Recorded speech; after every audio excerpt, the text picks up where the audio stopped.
Halo, jumpa lagi di Pondok Pak. Assalamualaikum warahmatullahi wabarakatuh.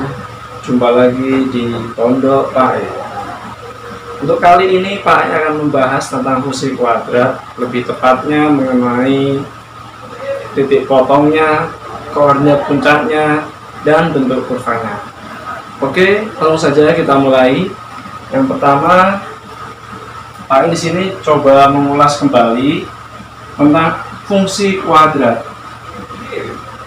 Fungsi kuadrat ini bisa juga disebut sebagai fungsi parabola, di mana bentuk umumnya adalah fx sama dengan ax kuadrat ditambah bx ditambah c, dengan syarat a tidak boleh sama dengan 0.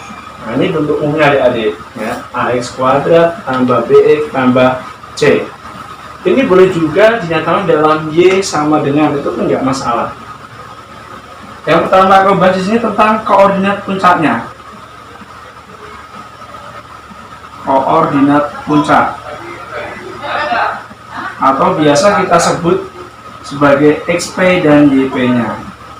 Xp ini kita peroleh dengan cara menghitung dengan formula min b per 2a.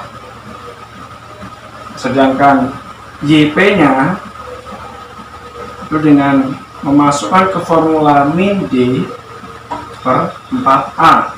Nah, untuk diketahui adik-adik, d sendiri itu apa? D itu adalah diskriminan ya. D adalah nilai diskriminan, di mana d sendiri itu diperoleh dengan cara b kuadrat dikurangi 4ac. Nah, ini mengenai titik puncaknya adik-adik. xp ini disebut dengan sumbu simetri,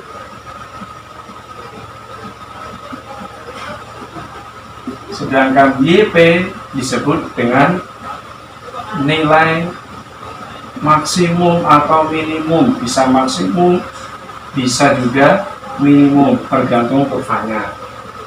Nah, ini bisa dipahami ya tentang titik puncak. Yang kedua, tentang titik potong.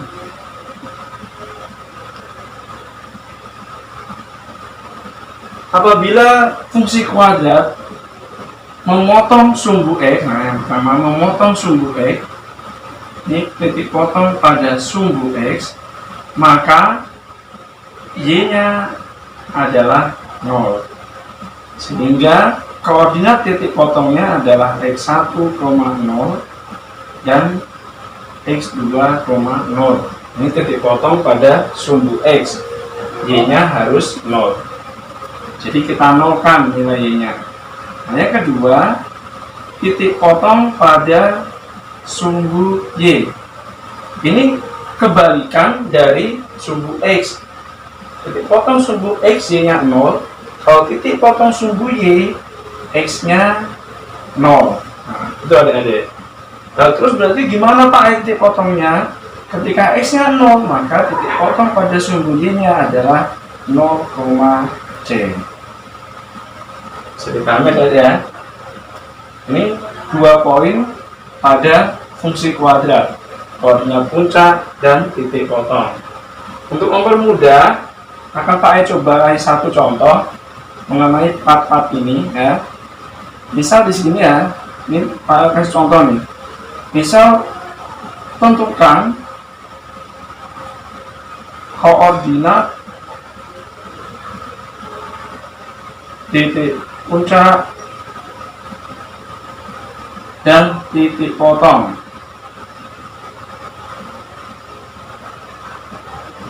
dari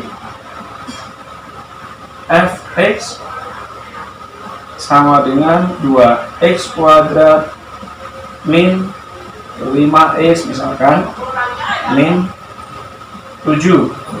Ini adik ya, tentukan koordinat titik puncak dan titik potong dari fungsi kuadrat fx sama dengan 2x kuadrat min 5x min 7. Ini aku bahas di sini ya, sebelah sampingnya sini. Maka pertama, untuk mempermudah nanti kita tentukan dulu A, B, dan C dari fungsi yang ada ini. Nah, di sini nih. Fx-nya diketahui 2x kuadrat dikurangi 5x dikurangi 7. Nah, ini berarti nilai A, B, dan C-nya hanya adalah 2, B-nya negatif 5, C-nya negatif 7. Paham nggak ya? Gak bingung ya menentukan A, B, dan C. Asal ini sudah tepat kita menentukannya, maka kemungkinan untuk mengerjakan soal ini lebih mudah. Ingat, matematika tidak boleh kutil, ya. Kurang teliti, itu tidak boleh. Selanjutnya kita masuk ke pertanyaan pertama, menentukan titik puncak. Jadi kita tentukan XP dan YP-nya. XP adalah min B per 2A. Nah, ini min ya, atau negatif. Karena B-nya negatif, berarti min otomatis jadi positif. Per 2A, berarti 2 kali A-nya 2. Berarti XP-nya 5 per 4. Ada dirubah ke pertama pun boleh, tidak masalah. Tergantung jawaban di pilihan ganda nanti. Seandainya soal itu bentuk soal pilihan ganda atau option. Dan YP-nya min D, min D per 4A. D-nya bisa kita langsung tuliskan dalam bentuk B kuadrat min 4AC. Untuk lebih teliti, di sini saya kasih tanda kurung yang memisahkan antara min ini dengan B-nya. Jadi B kuadrat min 4AC per rumusnya 4A. Nah, tinggal kita masukkan nilainya. Min B-nya negatif 5. Negatif 5 dipangkatkan 2 akan menjadi positif 25 dikurangi 4. Nah, jadi masukkan nilai A-nya 2, C-nya negatif 7 per 4A, berarti 4 kali 2. Maka bisa ditambah oleh min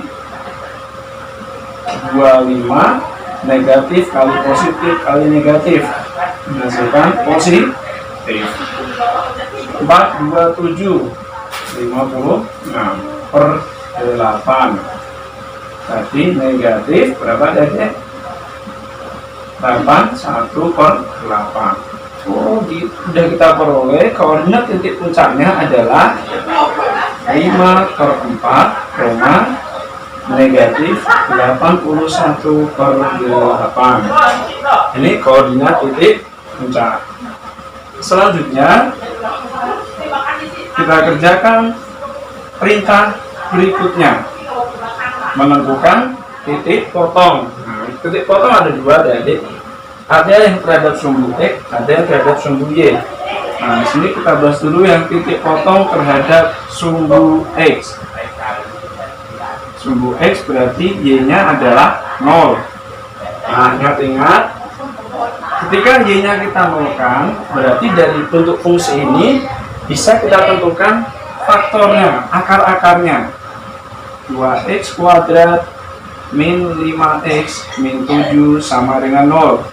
Kita faktorkan seperti ini adik-adik, biarkan dua kurung. Ini 2x kuadrat, ini berarti kita tulis saja 2x, ini juga 2x. Pakai per 2 boleh, enggak pun enggak masalah. Cuma umumnya untuk di sekolah-sekolah ini kita pakai per 2.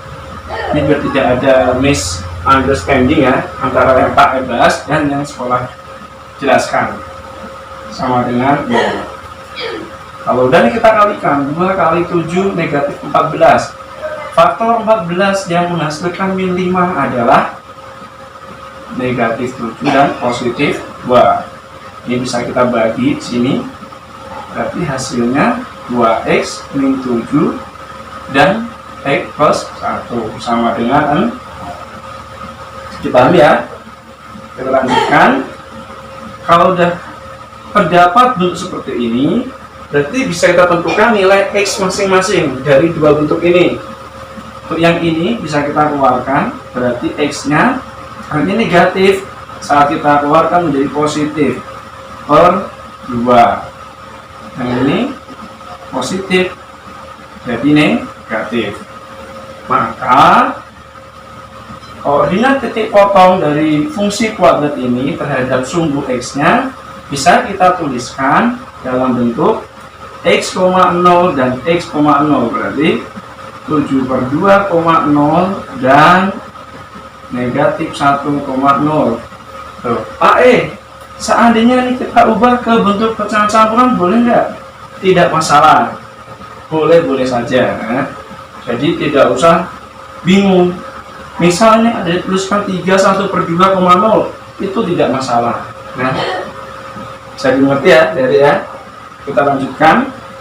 Sekarang titik potong terhadap sumbu Y. Titik potong terhadap sumbu Y, maka nilai X-nya adalah 0. Sehingga koordinatnya ini lebih mudah dicari. Tinggal kita tuliskan 0,C atau 0, C-nya tadi berapa? Negatif 7. Nah, cukup sederhana adik-adik. Jadi sangat simpel sekali soal seperti ini. Nanti untuk jenis variasi soalnya sangat banyak.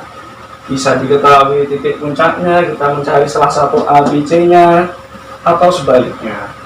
Nah, untuk bentuk kurvanya, sifat-sifat kurva fungsi kuadrat atau kurva parabola akan kita bahas di part kedua. Sekian dari Pak semoga bermanfaat dan selamat belajar. Ingat, practice make perfect. Assalamualaikum warahmatullahi wabarakatuh.